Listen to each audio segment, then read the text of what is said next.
Hi everyone, does that lighting look okay to you? We're going to roll with it. It's probably okay, I don't know. Oh, anyway, that was a great introduction. Take two. We are back from a 2.5 week vacation. We were in Dubai for a few days and then Thailand, in Phuket on the beach. And it was wonderful and we're very rested, and Amanda is sick. But she is joining you anyway, so I'm very brave. hats off to her. Yeah, and this is a great advertisement for remote work, because at your office, when you're not remote, everybody comes in sick because they don't want to look bad and then just get each other sick over and over again. Here, she can only get me sick, and none of the other staff can get sick. Amazing. Today we're going to talk about what goes on behind the scenes to put together one of our Hit Subscribe blog posts. So why don't I do a little bit of a lead in into kind of what that process is. So off the cuff, this might sound a little like ridiculous. You would think like, well, what's the process of writing a post for a blog that you have? Like, you go in and you open the content management system and you write and hit publish. But we're doing this for corporate clients, and there's obviously commercial interest involved and a lot of strategy, so it isn't quite that simple. And I'm going to give you the pitch that I give quite often on sales calls, and that is to say that there is a 4-part process to a Hit Subscribe blog post. The first part is planning. The second part is the actual content creation. The third part is copy editing, editorial. And then the fourth part is what we call quality assurance. And so with that brief overview in place, let me tell you what those are. So the planning is working with the clients according to like what their goals are with content marketing in order to like formulate a blog post plan. And we do have a whole, and I think we've done a video on this, but there's a whole like template that we share with people to fill out. Yeah, I've done some YouTube videos on it too. Anyway, maybe we'll throw a link in the not show notes. I don't know what you call it in that description box. It's just the comments on Facebook Live. Yeah. So the comments. If I feel industrious afterward and remember to do that. So anyway, it's either us or the client or a combination thereof that fills out this like blog post roadmap. Once that's filled out, then it gets assigned to an author, and the author does the actual like blog post creation, the writing of the blog post, according to that templated plan. And then once the blog post is written, there's an editor that works with the author to get the post into a state in terms of the English language where it's ready to go out. And then quality assurance is about fitness for purpose. So it's not so much about typos or voice or anything like that. There it's kind of like, is this post meeting the mission that's laid out for it?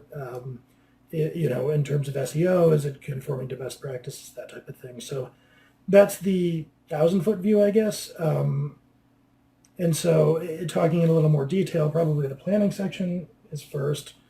And of particular interest because that might be the least familiar to anyone out there who has a blog. So the planning, laying the groundwork for a post, picking the topic. I'm trying to think of how to say this briefly. But it's really kind of looking at what goals the client has and then working backwards from there to fulfill those goals.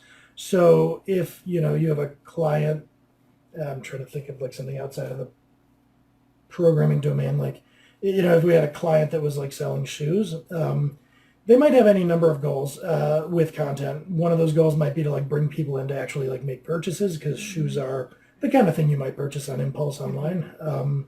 But maybe they're saying something like, look, we're going to engage in a retargeting campaign. So we just want to get a lot of people to the site and, plant a pixel there. And that's how, Facebook and Google or whoever follow you around the internet. We're not talking about a square, colored thing on a screen, not that kind of pixel.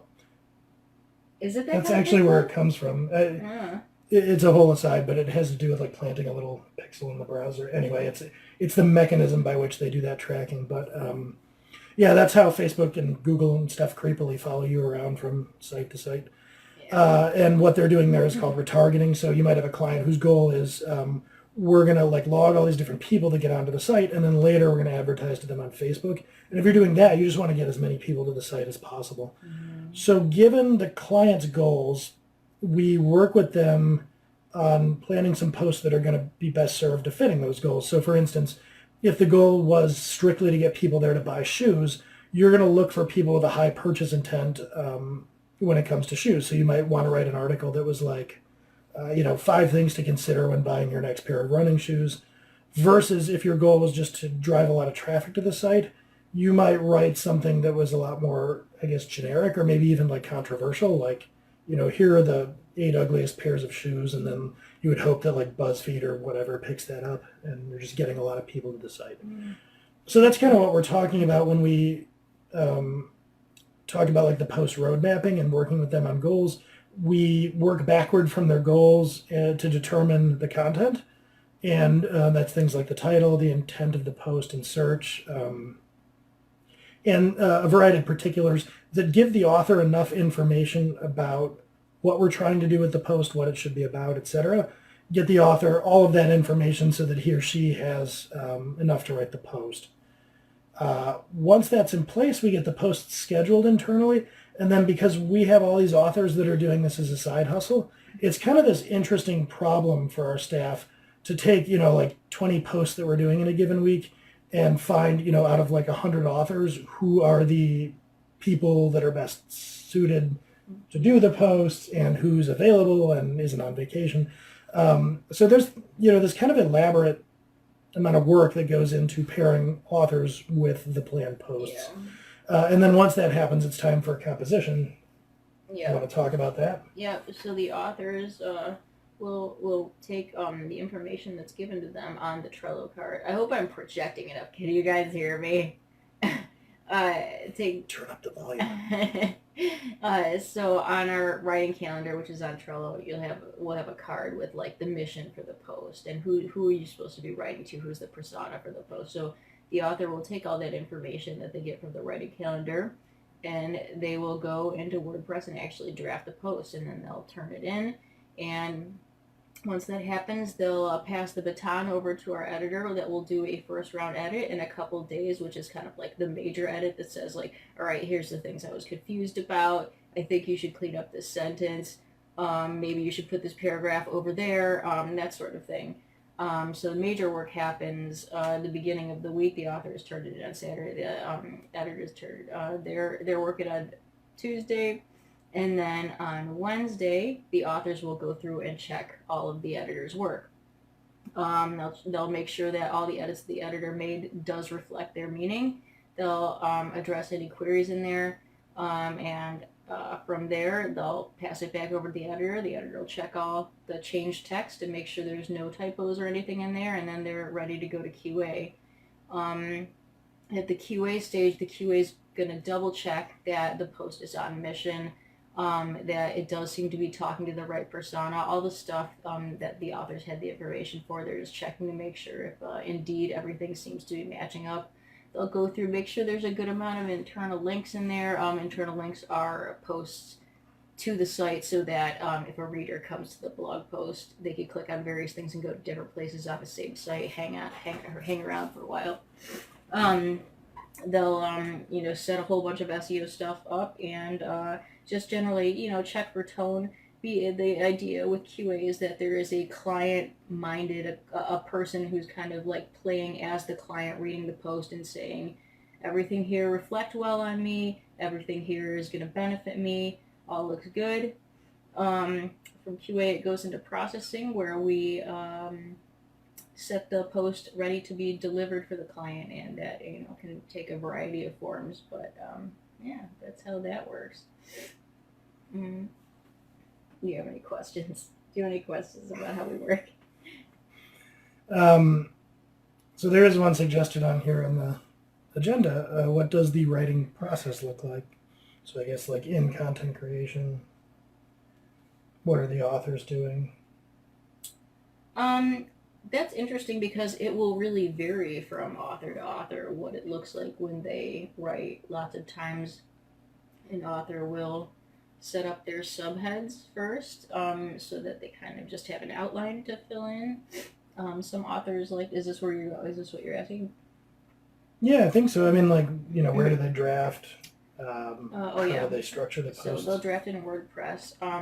Some authors will actually write the conclusion first because with the conclusion you're thinking, what do I want my reader to take away from this post? And so it helps to focus the rest of the writing if you already know this is what I want the reader to come away with. This is the major lessons that I want to teach through this. Yeah, but writing looks different for everybody. I'm pretty sure that you, who is a beautiful writer, just sits down and writes a sentence, writes the next sentence, writes the next sentence, and that's how you do your whole post, right? Or do you fill in subheads first? Mm-hmm. It really depends. Like the way I write for Dead Tech, I just start writing. I don't. That all just kind of flows. A lot of times that'll happen with posts, especially if they're op-eds, like for me personally. If it's kind of more of a how-to, or if there's a sequence of points that need to be covered, like the 7 best whatever, then I'll probably populate the subheadings first. Yeah, I mean, we have advice on some of like the best ways to write, especially if you're just starting out. You're not an experienced writer, but on the whole, everyone has their own process for composition. We're happy to let them have that process. What about editing? What's that process like? Like the mechanics of it?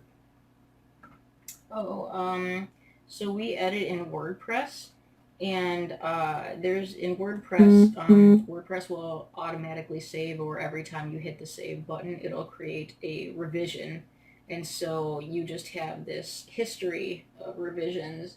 So rather than hitting the track changes button as you would in Word, if you just type something that and you hit save, that's a revision.